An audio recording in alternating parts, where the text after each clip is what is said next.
Most of the world's leading statesmen at one time or another have come to the United Nations in New York City to speak on important matters of world concern. And thus it was that the United Nations played host recently to His Excellency President Ziaur Rahman of the People's Republic of Bangladesh. President Ziaur was greeted upon his arrival by the UN Secretary General Kurt Waldheim. After conferring privately with Waldheim and with the current President of the General Assembly, Salim A. Salim of the Republic of Tanzania, President Ziaur was escorted to the United Nations main hall, where the General Assembly had been called to order specifically to hear the Bangladesh leader. Assembly President Salim formally welcomed President Ziaur. On behalf of the General Assembly, I have the honor to welcome to the United Nations His Excellency Mr. Ziaur Rahman, President of the People's Republic of Bangladesh, and to invite him to address the Assembly. In a hard-hitting speech, President Ziaur said that recent years have seen very little progress towards narrowing down the differences between the rich and the poor. He spoke first in his native Bengali, then spoke in English. Bismillahir Rahmanir Rahim. Janab Shabapati, Janab Mahasachib, ও সম্মানিত প্রতিনিধিবৃন্দ, বাংলাদেশের জনগণের পক্ষ থেকে আমি আপনাদের সাদর সম্ভাষণ জানাচ্ছি। জাতিসংঘ সাধারণ পরিষদের এই একাদশ বিশেষ অধিবেশন বাংলাদেশের দৃষ্টিতে যে কতটা গুরুত্বপূর্ণ, আজ এখানে আমার উপস্থিতি তারই সাক্ষ্য দিচ্ছে। এই বিশেষ অধিবেশনের ব্যবস্থা করতে দীর্ঘ সময় লেগেছে। এই জন্য অনেক কষ্ট স্বীকারও করতে হয়েছে। সাধারণ পরিষদের ষষ্ঠ ও সপ্তম বিশেষ অধিবেশনের পরবর্তী বছরগুলোতে একটি নতুন আন্তর্জাতিক অর্থনৈতিক ব্যবস্থা গড়ে তোলার ব্যাপারে বিশেষ কোনো অগ্রগতি হয় নাই। ধনী ও দরিদ্র দেশগুলোর মধ্যেকার বৈষম্য হ্রাস পাওয়ার বদলে দেখা যাচ্ছে তা বরং বৃদ্ধি পেয়েছে। জাতিসংঘ সনদের আদর্শ এবং মানব অধিকার সংক্রান্ত ঘোষণার প্রতি আমরা সকলেই আনুগত্যশীল। মানুষের মৌলিক দুটি অধিকার, ক্ষুধা ও দারিদ্র্য থেকে মুক্তিসহ জীবনযাত্রার মান উন্নয়ন, পূর্ণ কর্মসংস্থান এবং অর্থনৈতিক ও সামাজিক উন্নয়ন ও বিকাশের নিশ্চয়তা বিধান করতেও আমরা প্রতিশ্রুতিবদ্ধ। The UN Charter and the evolution of the entire UN system are based on the concept of global interdependence and cooperation. Why did we opt for global interdependence? What was the rationale behind it? Because we wanted to collectively maintain international peace and security, to build a world ensuring freedom, human dignity and justice. Because the evolution of international society has made it manifest more than ever before that most problems today are interlinked and global in character, and that there can be no piecemeal solutions to these problems, just as there can be no fragmentation of peace. There can be no fragmentation of the world into segments of rich and poor without a serious threat to peace. If we believe in the community of mankind, we must accept mutual obligations and responsibilities towards that community. But there are far more compelling arguments in favor of global cooperation, as has been forcefully brought out in the report of the Brandt Commission. We commend Mr. Brandt and the members of the Commission for their understanding Mr. President,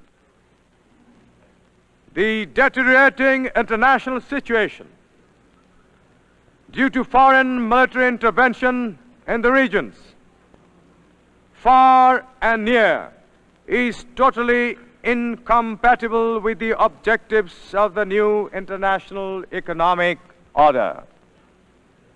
Thank you, Mr. President. Thank you very much. Elsewhere in his major speech, President Ziaur called on the Organization of Petroleum Exporting Countries to provide oil to the poor and developing nations at lower prices and to invest in nations like Bangladesh.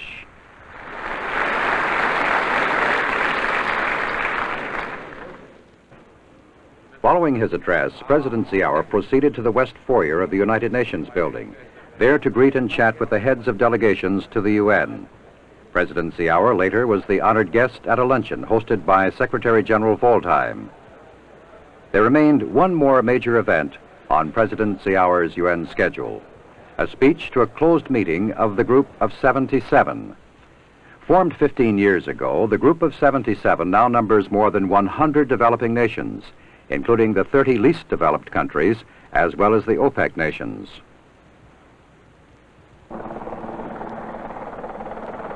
From the UN and New York, President Ziaur continued on his 4-day visit to the United States by traveling to Washington for an important meeting with President Carter at the White House.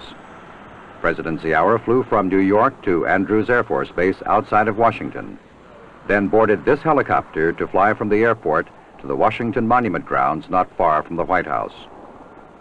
The United States has been a staunch supporter of Bangladesh since it won its independence in 1971. And President Carter made it a point to take time off from a busy campaign schedule to meet with President Ziaur. The Bangladesh leader was greeted by Secretary of State Edmund Muskie as the helicopter arrived near the White House. From there, he was whisked to the Oval Office for a private meeting with President Carter. High on the agenda of the talks between the two presidents was U.S. aid to Bangladesh, aid which totaled some $84 million last year. Bangladesh has received commitments of $1.5 billion in aid this year. High among the aims of Bangladesh under its dynamic 43-year-old president is doubling of its agricultural output.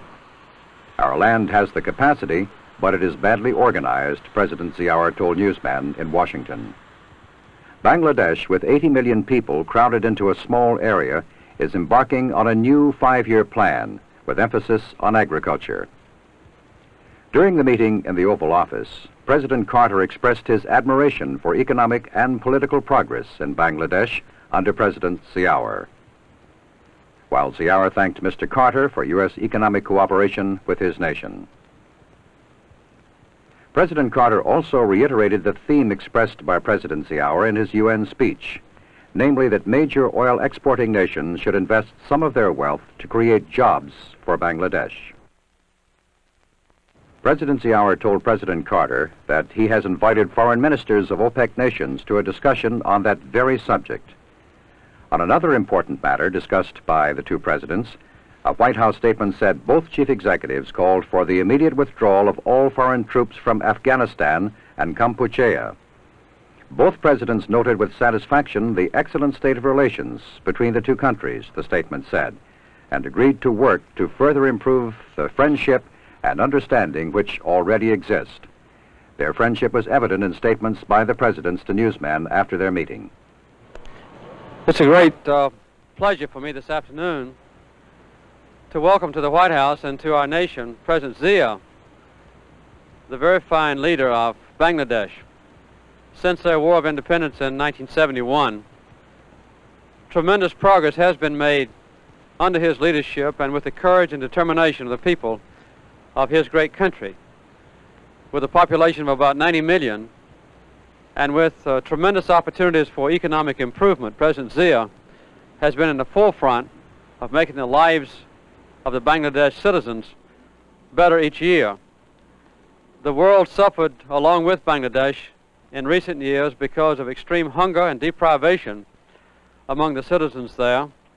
But President Zia and I have been discussing in the last few minutes the possibility, he says the inevitability, that Bangladesh will in the near future, be self-sufficient in food production, perhaps even able to export food to other countries.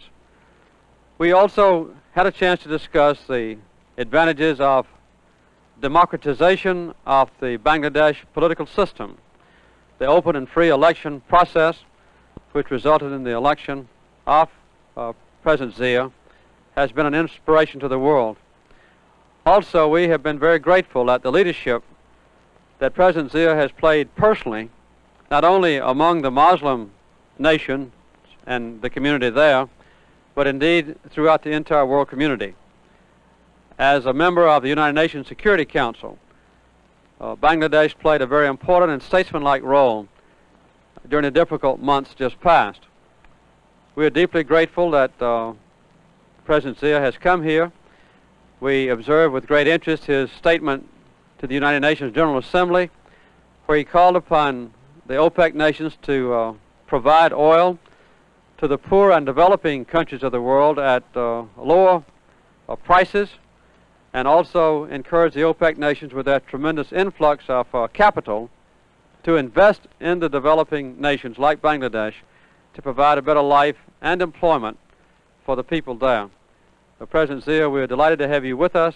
It's an honor for our country to have you here, and we share with you the basic principles in a completely compatible way as we face the future together, and I'm very honored that you would come here to pay me this visit. Thank you, Mr. President. Thank you. Mr. President, it has been a great honor for me and my delegation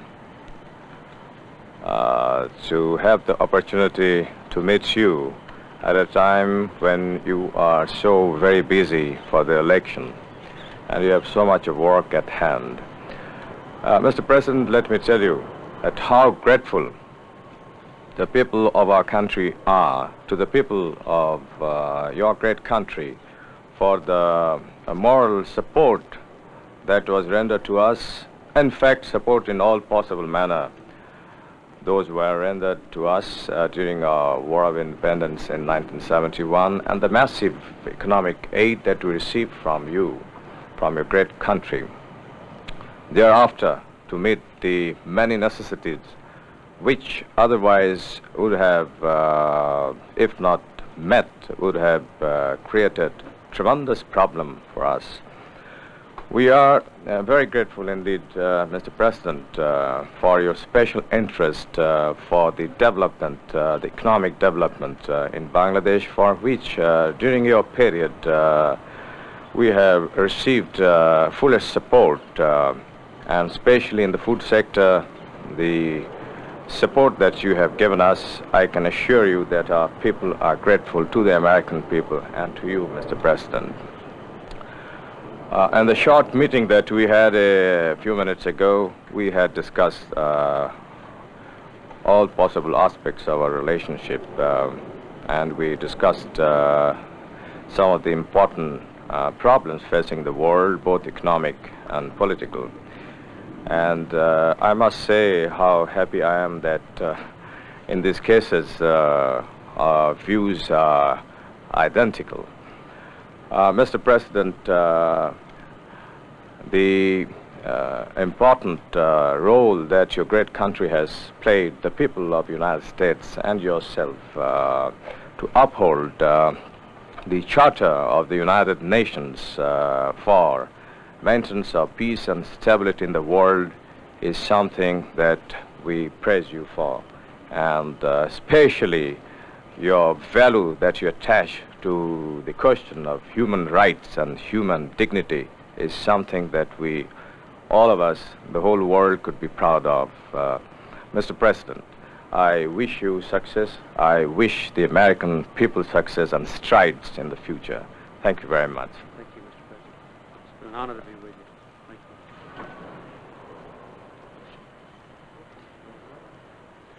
you. President Ziaur left Washington for another brief stop in New York and then went on to Paris, France, saying as he left, President Carter has assured me of all possible assistance, especially in the agriculture sector.